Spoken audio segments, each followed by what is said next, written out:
Hear me. Вот скажи мне, американец, в чем сила? А вы что, собираетесь на ней жениться? Да. Ух, красота-то какая, лепота. Таможня дает добро. И вообще не называй меня, пожалуйста, Вероникой. Кто я? Вот кто я? Отныне русской земле единый быть. Don't torture me, I can't live without him.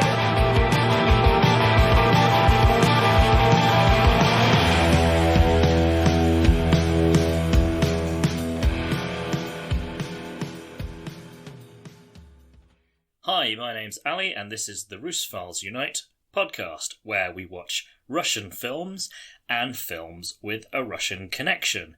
As always, I'm joined by a guest, and today my guest is a returning guest. It's Carrie. Hi, Carrie.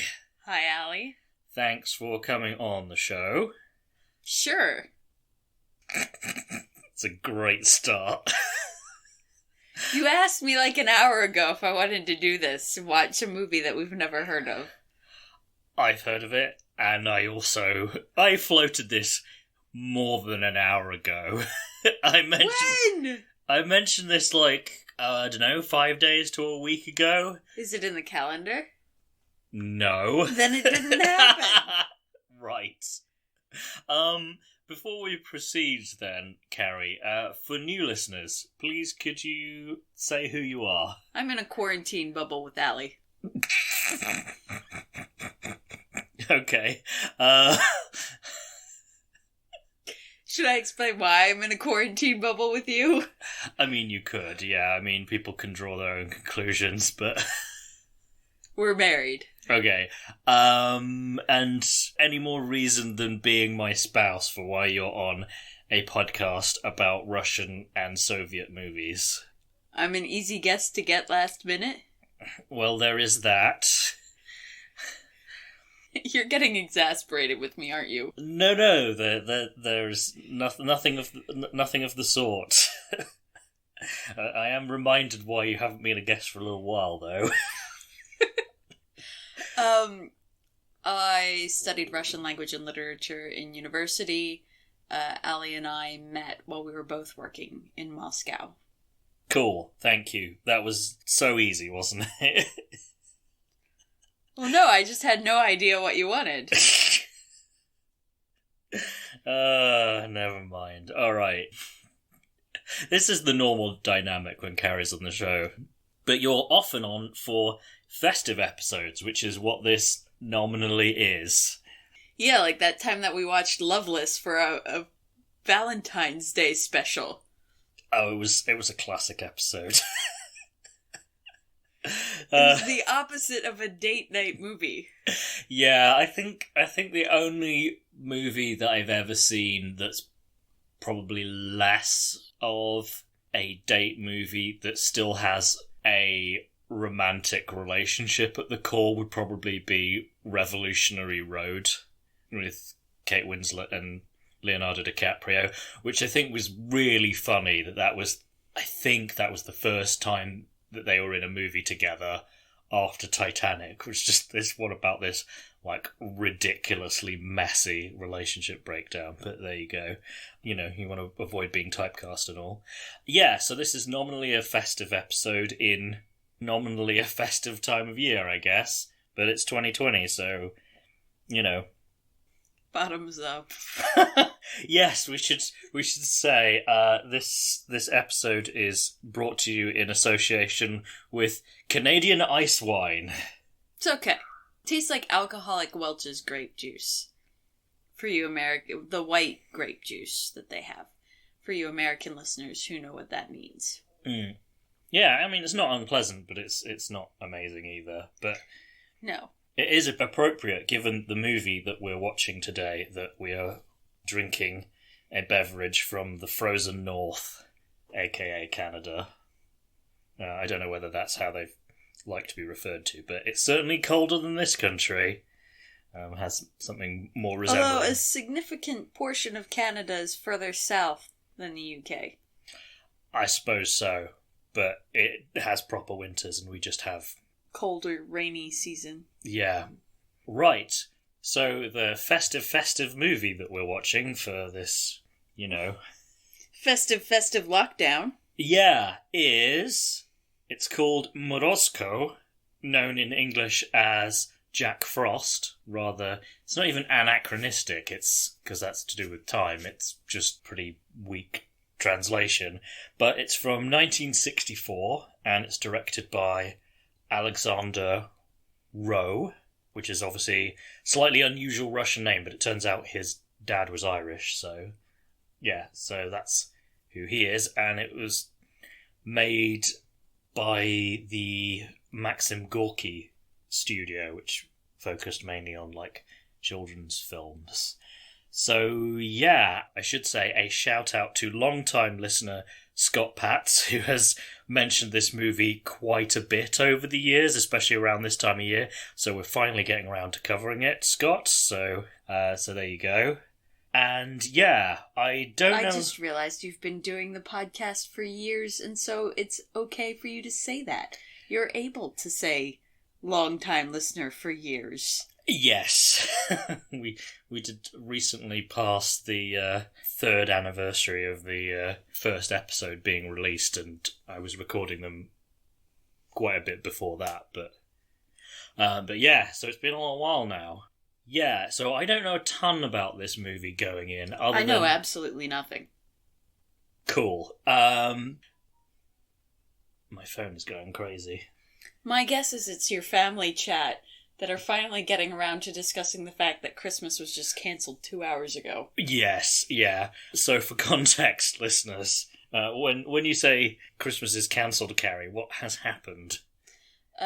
Boris Johnson announced that the whole planned you can bubble with get together with 2 other households for Christmas for the area of the UK that we're living in, that is no longer going to be allowed.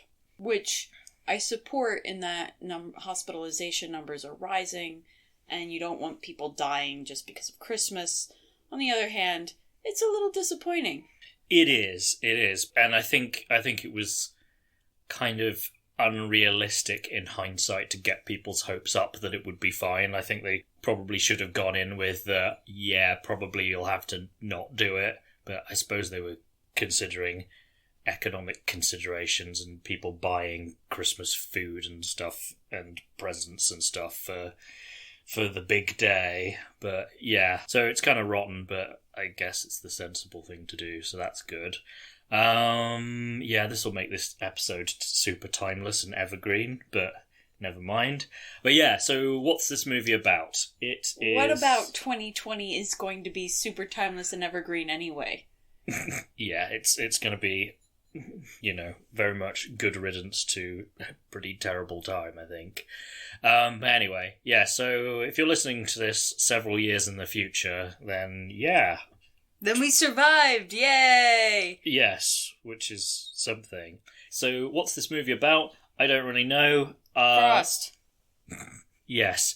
I know that it has Ded Moroz, and as somebody who's done some study of Russian culture and literature and stuff, can you tell us a little bit about Ded Moroz, Carrie? It translates to Father Frost. So he's kind of a Santa like figure, sort of, in that he brings kids presents on New Year's Eve night. He has an assistant helper person named Snegurочка, who is a young woman, and everyone makes jokes about what type of relationship Snegurочка and Father Frost have. Do they? Yeah, it's like, right. Well, is she his niece? Is she his daughter? Is she his mistress? What is she? I'd never... Why does this old dude have a young woman following him around? I had never heard this unwholesome talk, but it does not surprise me. Yes, so, and you'd roughly translate her name as Snow Maiden, right? Yeah. Although, you should look up, if you're interested in this, you should look up all the different costumes that Father Frost has in different regions of Russia. They're far more intricate and more beautiful than a lot of the Santa, just plain red and white costumes that you get. Like, there's more embroidery and there's more detail to it. Yeah, I mean, he typically goes around in blue, doesn't he? Blue and white, yeah. Yeah. Most commonly. Yeah. He kind of looks a bit like a blue wizard. So I was speculating, because I'm a big nerd, that he is in fact one of the 2 blue wizards who were part of the 5 wizards that were sent off into Middle-earth. Because it did say that they disappeared into the east and were never heard from again. So, yes. So I'm, in my headcanon, one of them became Ded Moroz. On that note, we're going to go watch the movie. Yes. So what do we normally say at this point, Carrie? Yechali!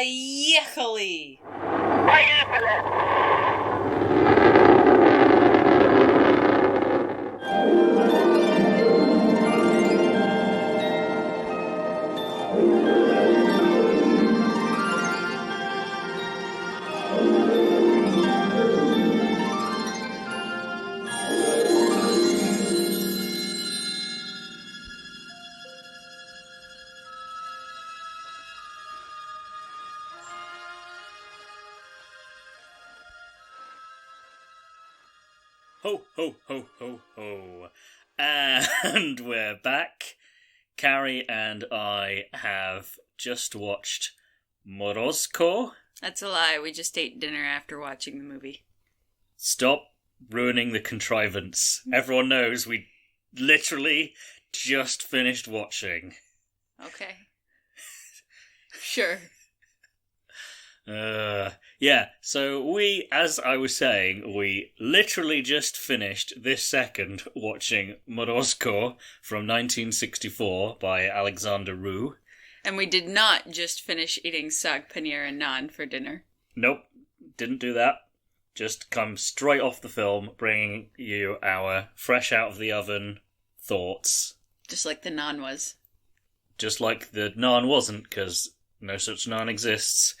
Anyway, so this is where we'll be getting into the plot of this, 50-plus year old film. So if you don't want to know what happens, this is the time to pause the episode, go and find the film, it's on YouTube, and then join us back. If you've already watched it, or you don't care about spoilers, here is Carrie with the summary. What happens in this film? Carrie? So the movie is kind of, I don't know if it's a real fairy tale, like a Russian fairy tale, a combination of Russian fairy tales. Somebody wrote this, but it's in the style of a fairy tale. So the main character, Nastya, is a beautiful young girl, maybe like 14, 15, 16, like that type of age range. Lives with her father, who's completely henpecked and downtrodden by the evil stepmother and the stepsister, who is just absolutely pampered by the stepmother. Oh, she is an uber brat. Yeah, and Nastya has to do all the work and is this beautiful, kind, lovely girl who has to serve her horrible stepmother and her horrible stepsister, and her dad is unable to stop any of it. That's the setup for Nastya. And then the hero of the story, Ivan, or Vanushka, as he's called throughout most of it, is a peasant boy who is very, very handsome, very, very strong, but completely full of himself. Yeah, literally, like, one of his first lines of dialogue is something along the lines of, like, I am Ivan, I am so brilliant, and I am so handsome, or something like that. Yeah, and he's constantly looking at himself in a mirror because he's so beautiful.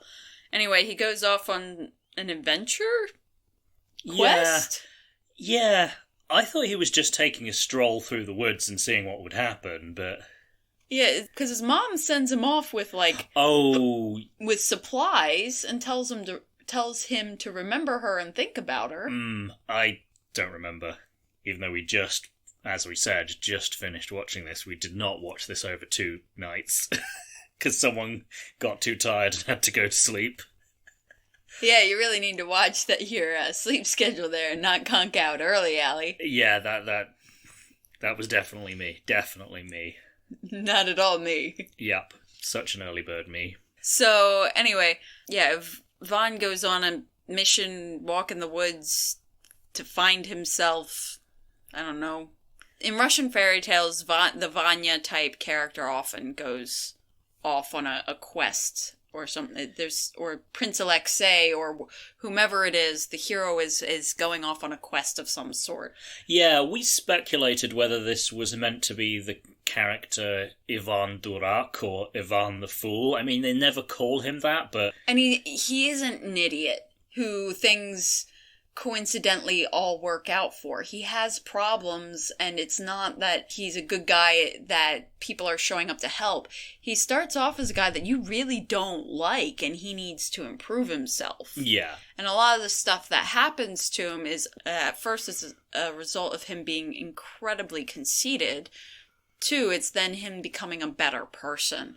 So the story arc is not, he's an idiot who things serendipitously happen to help him. It's that he's a jerk who learns his lesson. So he is an idiot, but he's not an idiot in the way that the Ivan Durak character normally is. Yeah, so he isn't your normal Ivan Durak. Anyway, Vanya sees Nastya, falls in love, problems happen, they get separated. Father Frost is involved in them getting back together. Yeah, for a movie that's called Morozko, the Father Frost character doesn't turn up until nearly 50 minutes into an 80-minute movie, so... Yeah. False advertising! Yeah, I don't want to say all of, the ins and outs of the stuff that they go through, but it's all, Nastya being patient and kind and forbearing and sweet and gentle, and Vanya, getting into a couple different scrapes and fighting Baba Yaga, who is the standard kind of witch-like character in Russian fairy tales, and kind of happily ever after sort of an ending. Yeah, eventually. They get married, live happily ever after. Stepmother and stepsister get their comeuppance. Yeah, that's pretty much it. I mean, what's the main thing that happens to Ivan that he kind of has to overcome? Oh, he meets Magical Mushroom Hat Guy, which I think might be a bit of a metaphor for somebody doing magic mushrooms at some point. Because it got a little weird. And the Magic Mushroom Hat Guy says, sorcerer, of course he's a sorcerer, says that he'll give Vanya a bow and arrow, or a bow and a quiver full of arrows, and all he wants in return is for Vanya to say thank you and kind of bow his head and stuff. And Vanya's like, psh, no, not doing that. And so then the sorcerer turns him into a bear, or a werewolf. It's like a werewolf if the werewolf had a bear's head instead of a wolf's head. And bear paws. Yeah. Paws. We didn't look up the exact term that they used, but the translation of the version we watched on YouTube, everyone kept going, a werewolf, except he's clearly a bear head. And then he has to do good acts to get turned back into a real person. But he has to learn wisdom first, and at first he's like, no, I'm just gonna do good acts. And of course everybody runs away from him because he's like this bear-type character who's in clothes that's chasing people down. Yeah, this humanoid bear creature. Yeah. I think that was probably the funniest moment in the whole film, is when he's sprinting after this field full of girls. Yeah. And he's just like, come back, I want to help you. And they're like, it's a bear, no. Werewolf, Yeah. Also, the sound he makes when he's a bear sounds quite a bit like Chewbacca, but this predates Star Wars by 13 years. So yeah. In general, then, Carrie, did you enjoy this? Yeah, I thought it was good. I thought it was a very good kids movie. It has a plot that you can follow. There are some twists and turns and some unexpected, kind of unexpected things, and that it's You think that it's coming to an end and that they've wrapped up the story, and then, he runs into Baba Yaga, or, he runs into thieves in the forest, or, like, there is, like, another obstacle that keeps coming up. Yeah, I'd say it's very episodic. Like, there is kind of a through line in that it's, like, about the relationship between Nastya and Ivan, but yeah, there's lots and lots of little diversions that are only tangentially.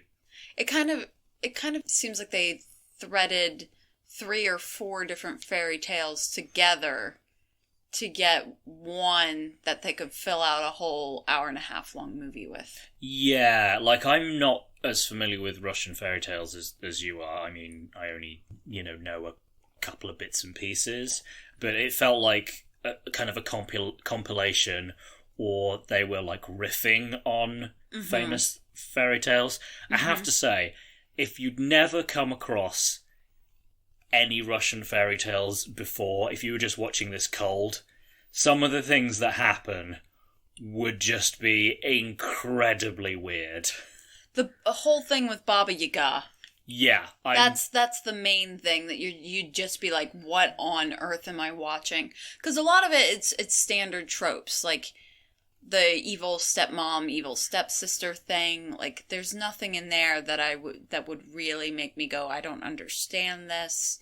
The part where they're trying to, marry the evil stepsister to a young, handsome, available man. It's like all of that you can understand. You can understand the part where the evil stepmom wants the dad to drive Nastya off in the woods to die in the cold of winter. Like, none of that really needs explaining. It's all the Baba Yaga stuff that would just be bizarre. Yeah, okay, well, we should probably talk about some of the things that happen with Baba Yaga, then.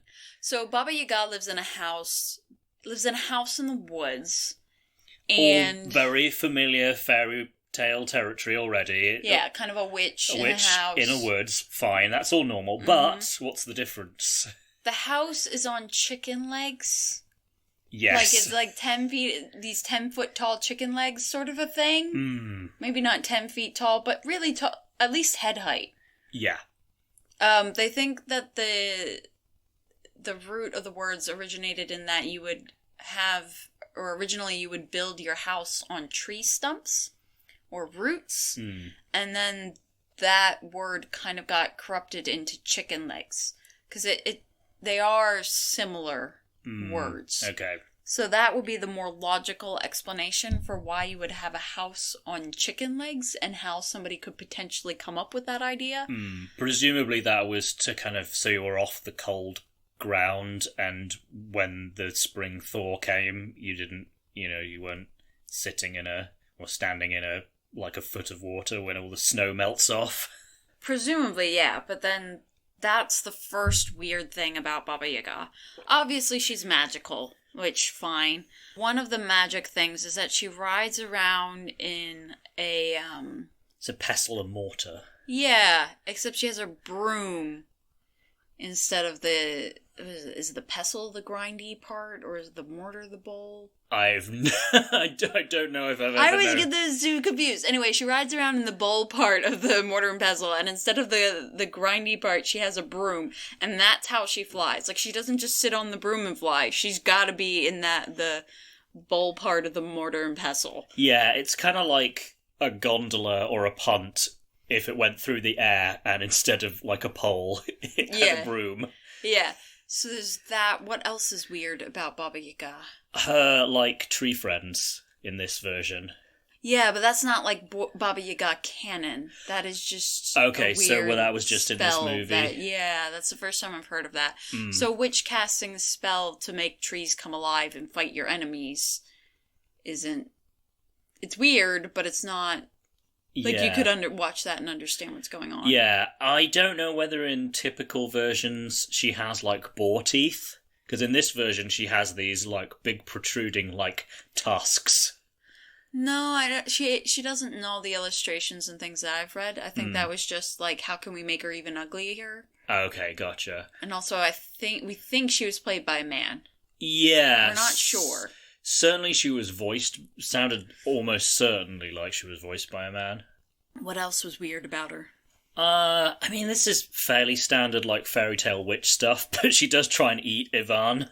Yeah, she does, and then Ivan tricks her into getting into the oven instead of him. That was possibly the dumbest thing that happened in the movie. Yeah. Because she's normally meant to be quite cunning, but Yeah. he basically tricks her by saying, she's trying to put him on this shovel to go into the oven. If you kind of imagine like a rustic pizza oven, that's kind of what it is. Mm-hmm. And he's like, but I don't know how to sit on it properly.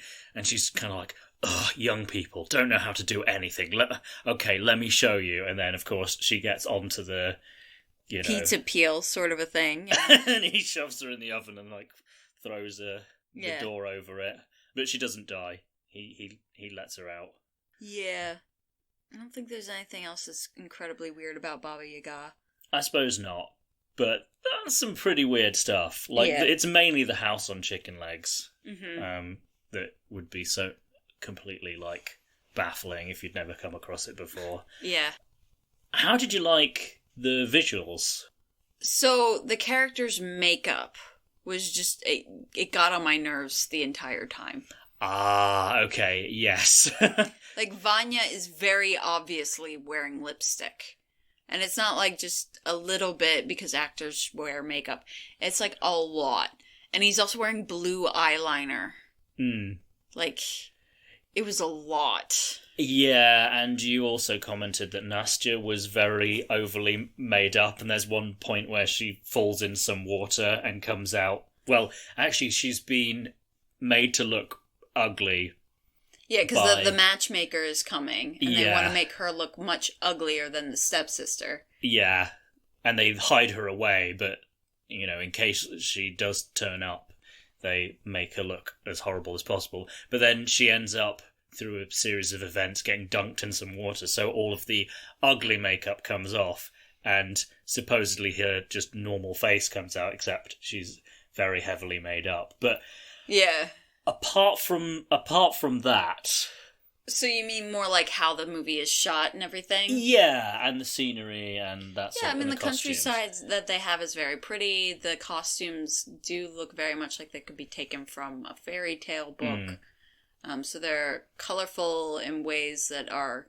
and kind of traditional-ish Russian clothing.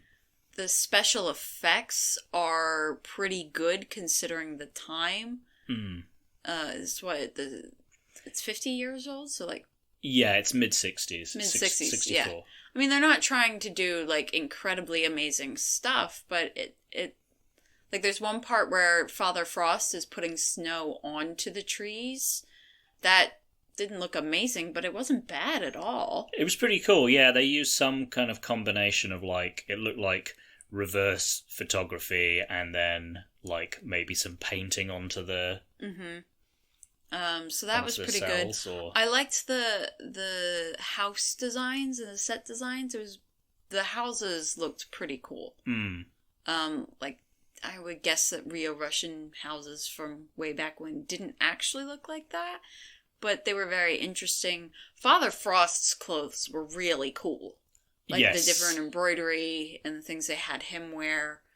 And even his staff design looked very cool. Like, he does definitely, I know I said in the intro as a kind of throwaway line that he looks like one of Gandalf and Saruman's, like, less famous colleagues, but he really looks like that in this. Like, the staff looks incredibly like, related to the what Gandalf and Saruman have, except it's more like ice-themed, because that's his power, but...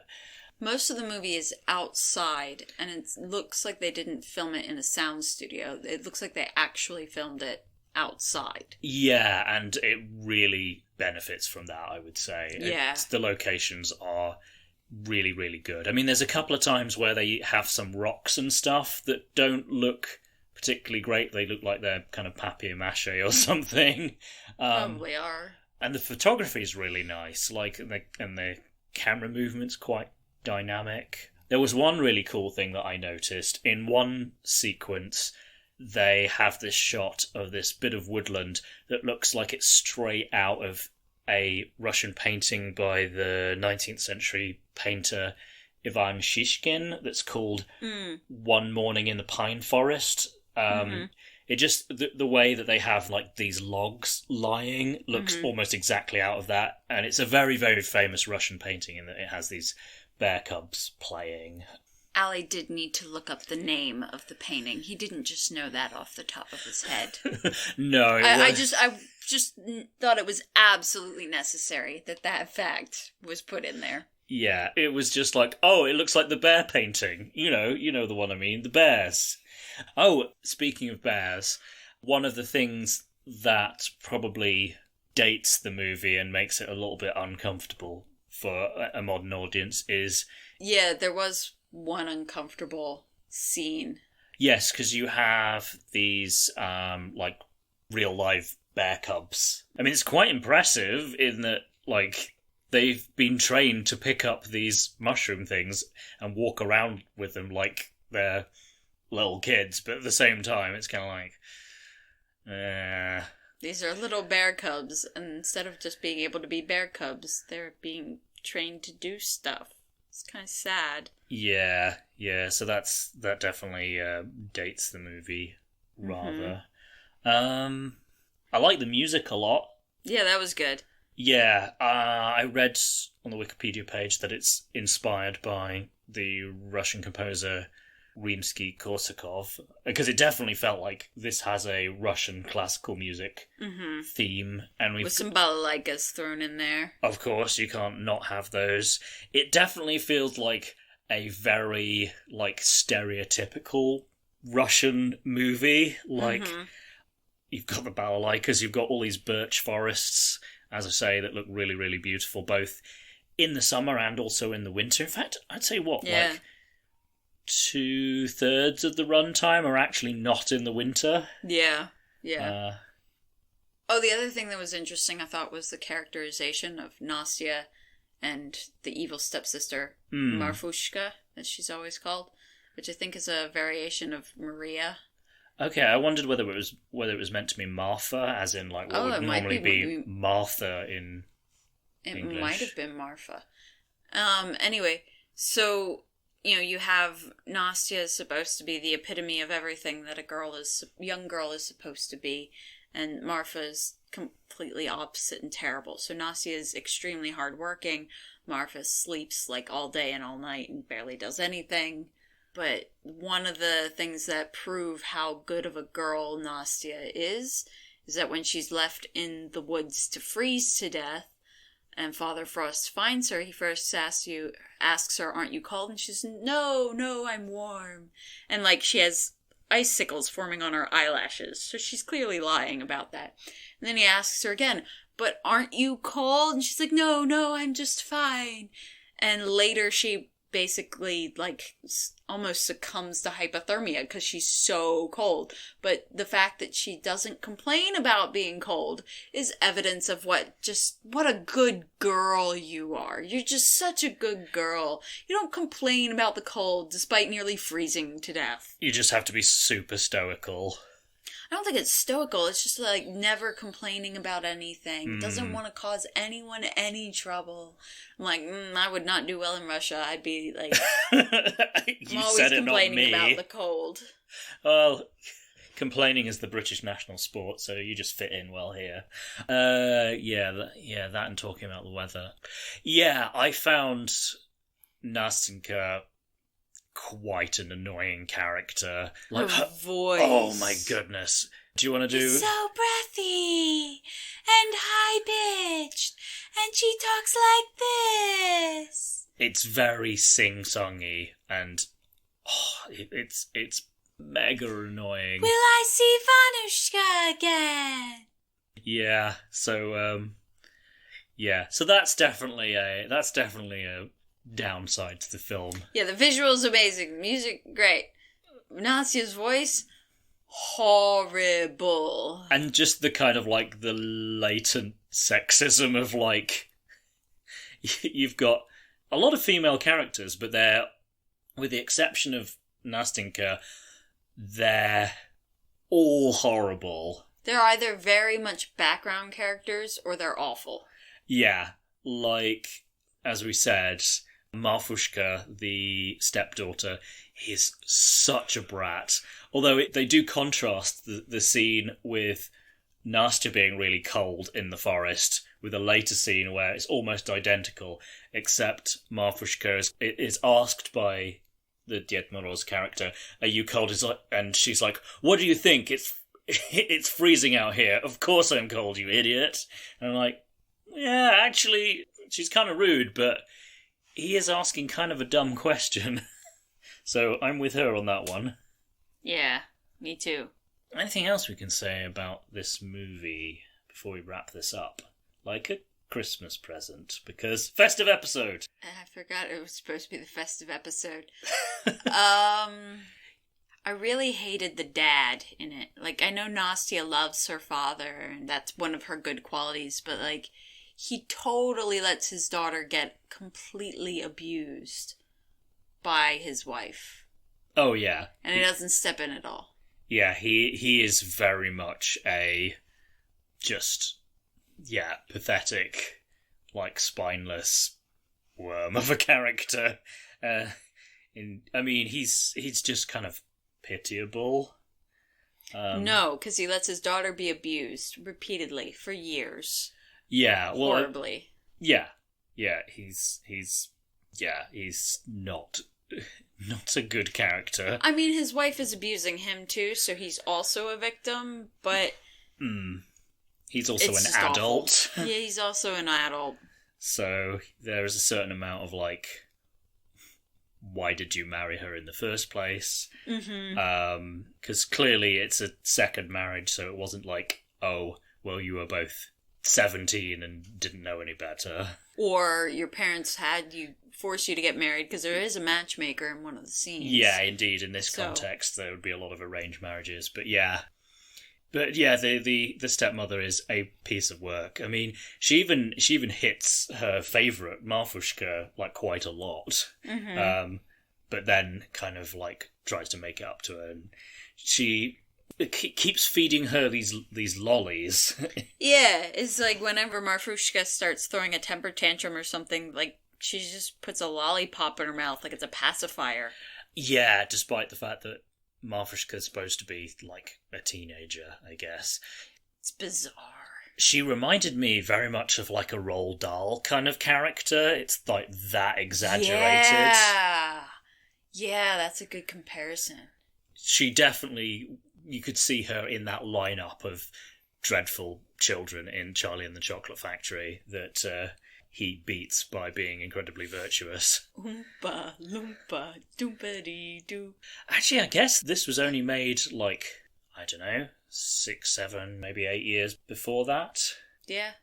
I mean, the colours in this and the visuals remind me of either that or, you know, going back quite a way, like Wizard of Oz, in terms of how colourful it is. Mm-hmm. So yeah, I'd say I was pleasantly surprised by this. I was, like, it's clearly a kids' movie, but it's a good kids' movie. Yeah, it's good fun. Apparently it won an award at the Venice Film Festival for, like, best kids' movie, so there you go. That doesn't surprise me. Yeah, awesome. So, I guess, qualified recommend? Yeah, I would recommend it if you just, like, I want something nice to watch. That's easy watching, doesn't require any emotional effort, isn't going to traumatize you further, unlike the year that 2020 has been. Indeed. Yeah, I mean, it's not a massively festive film. Basically, part of it takes place in the winter, and Father Frost is one of the characters. Yeah. That's basically the extent of the festive holidayness. Yeah. I honestly thought that Nastyenka was going to get turned into Snegurочка, and it was going to be like the origin story of Snegurочка. That would have been cool. That would have been much cooler. And it was like Vanya would be, like, left all alone and watching Snegurочка go off into her duties as Santa's helper. Yeah, I think that's still preferable to being married to Ivan, even though he is slightly improved. Yeah, I think that would have been better. And Vanya should have had to marry Marfushka as, like, punishment or something. Yeah. Or Baba Yaga. Ooh, yeah. Anyway. So, Carrie, thanks very much for joining me on this episode. You're welcome. And thank you, listener. And I do hope that you have a very pleasant 2021. I mean, let's face it, 2020 is a low bar. Very low bar. But I hope that the next year is better for you than this one has been. Yeah. Me too. All right then. До свидания, folks. До свидания. Ой, ты, Валечка, Иван, подойди к калиточке, на мне новый сарафан, шелковые ниточки. So that's it for this episode, but before I go, I'd like to thank Sasha Ilukovic and the Highly Skilled Migrants for the use of their song Cold in our intro. You can find that song and the rest of their back catalogue on Bandcamp and Spotify. If you're enjoying the show, please consider supporting us by leaving a rating at Apple Podcasts or at podchaser.com. That second one, Podchaser, even lets you rate individual episodes, so if this episode particularly stood out to you, you can let other listeners know that you enjoyed it. Recommending the show on social media is hugely helpful as well. If you can spare a moment or two to do that, it would really make my day. Thank you very much. Speaking of social media, please find us and say hi on Facebook, Twitter or Instagram. You can also drop us a line at rusfalesunite@gmail.com. Thanks again for listening, take care of yourselves, and bye for now.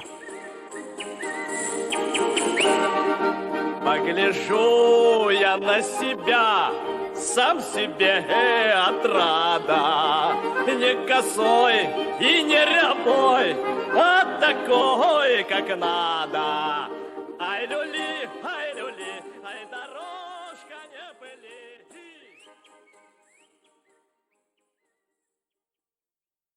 Okay, so one last thing before I go. I wanted to let you know about a couple of ways that you can financially support Russophiles Unite, if that's something you're able to do. The first of those is that we have a Ko-Fi page, which allows you to donate money to the show, and the address for that is ko-fi.com/Russophilesunite.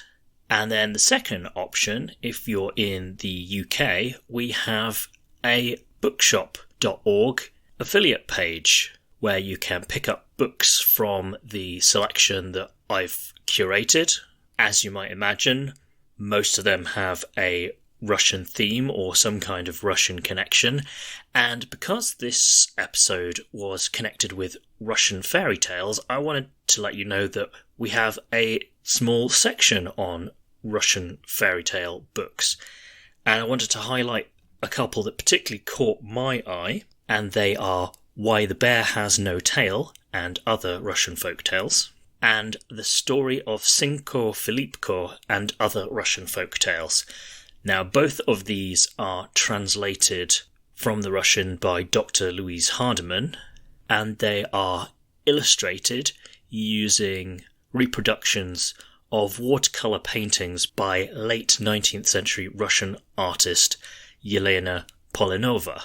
I've not been able to get hold of copies for myself just yet, but I have had a look at them on the publisher's website, and they look absolutely gorgeous. So if you're interested in Russian folk tales, they might well be worth picking up.